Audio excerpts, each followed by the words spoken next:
আল্লাহ রাব্বুল আলামিন বলেন, যখন মানুষ ঈমান আর নেক আমল লইয়া কবরে যাবে, আমি আল্লাহ ওয়াদা দিছি তাদেরকে জান্নাতে ঢুকাবো, আমি মেহমানদারি করাবো।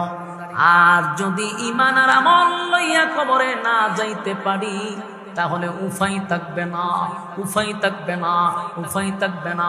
হাসরের মাঠে কেউ কারো হবেও না। যে আপনি বিপদে পড়ছেন, আপনাকে কেউ গিয়ে সাহায্য করবে, আপনার পাশে কেউ দাঁড়াবে, এটা হাসরের মাঠে হবে না। দুনিয়াতে বিপদে পড়লে বড় নেতা আছে, ছোট নেতা আছে, ফাঁসি নেতা আছে, অমুক ভাই তমুক ভাই আছে, কোনো না কোনো ভাবে আমরা বেঁচে যাই। কিন্তু পরকালে ইয়াউমা ইয়াফিরুল মারউ মিন আখিহি ওয়া উম্মিহি ওয়া আবি ওয়া সাহিবাতিহি ওয়া বানি। আল্লাহ বলেন, কিয়ামতের কঠিন ময়দানে মা তার সন্তানের পরিচয় দেয় না, বাবা তার সন্তানের পরিচয় দেয় না। মা বাবার থেকে আপন কেউ নাই রে। সেই মা বাবা যদি আপনি আমাকে প্রশ্রয় না দেয়, সেই মা বাবা যদি আপনি আমাকে সেদিন বিপদ থেকে উদ্ধার না করতে পারে, বলুন তো দেখি দুনিয়ার কে পারবে? কথা হয় না?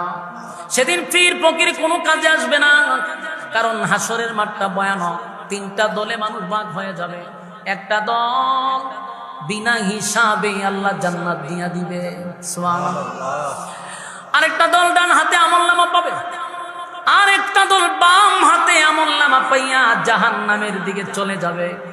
আল্লাহ কয়, সেদিন জাহান্নাম বারবার জাহান্নামীদেরকে তালাশ করবে।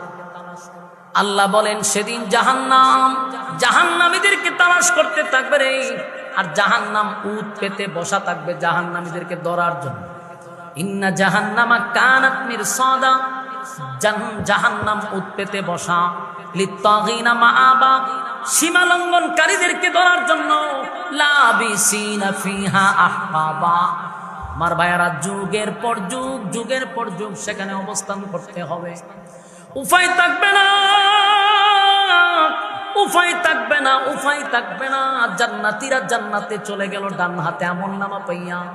খুশিতে লাফাইতে থাকবে, খুশিতে লাফাইতে থাকবে, লাফাইতে থাকবে। আনন্দের কোনো সীমা নাই। আল্লাহ নিজেই তাদেরকে মেহমানদারি করাবে। বলুন, এত আনন্দ রাখবো কোথায়? সুবহানাল্লাহ। আল্লাহ বলে, ওয়াদা দিলাম, কানাত লাহুম জান্নাতুল ফিরদাউসি নুজুলা। আমি আল্লাহ জান্নাতের মধ্যে ভিআইপি জান্নাতের ভিতরে তোমাদেরকে ঢুকাবো, মেহমানদারি করাবো। একটা দল জান্নাতে গেল, আরেকটা দল জাহান্নামে চলে গেল। জাহান্নামীরা জাহান্নামে গেল, জান্নাতীরা জান্নাতে গেল। আমার যুবক ভাইরা, আল্লাহ রাব্বুল আলামিন বলেন, জান্নাতীরা জান্নাতে যাওয়ার পরে আনন্দে উল্লাস করবে, তাদের কোনো আনন্দের সীমা থাকবে না। এরপরেও তাদেরকে জিজ্ঞাসা করবে, জান্নাতীরা রে, আমি আল্লাহ দুনিয়াতে যতগুলা ওয়াদা করেছিলাম তোমাদেরকে এই এই এই এই নাজ নিয়ামত দিব, বলো না আমি মালিক কি তোমাদেরকে সেই নিয়ামত দিছি? বান্দা বলবে, মালিক, দুনিয়ায় আপনি মাত্র 3 ভাগের আলোচনা করছেন। জান্নাতে আসার পরে 97 গুণ আমরা বোনাস পাইছি। সুবহান। তার মানে আল্লাহ বলছে কম আর দিছে বেশি। কথা কয় না? 3 ভাগের আলোচনা 97 গুণ আমরা সরাসরি বেশি পাবো। আল্লাহ এরপরও জিগায়, বান্দা আর কোনো আফসোস থাকলে বলতে পারো?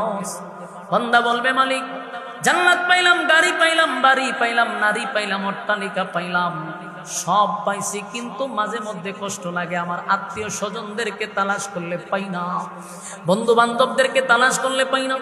আল্লাহ কয়, বান্দা রে, দুনিয়ার জমিনে 2টা জিনিস নিয়ে তুই দুনিয়ার থেকে পরকালে আসছস। এর বিনিময়ে আমি আল্লাহ তোরে জান্নাতের মেহমান বানাইছি।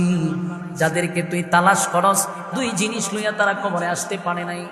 আল্লাহ বলে, বললাম, ঈমান আর নেক আমল থাকার কারণে আমি তোরে জান্নাতুল ফিরদাউসে ঢুকাইলাম, জান্নাতের নাজ নিয়ামত তোকে আমি উপহার দিলাম।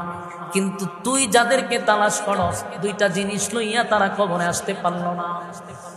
এরপর জান্নাতীরা বলবে, মালিক, আমরা কি তাদেরকে একটু দেখতে পারি? দেখা সাক্ষাৎ কি করা যায়? আল্লাহ ব্যবস্থা করে দিবে, কারণ জান্নাতীরা যা চায় রে আমার মালিক তা দিয়া দেয়। সুবহান।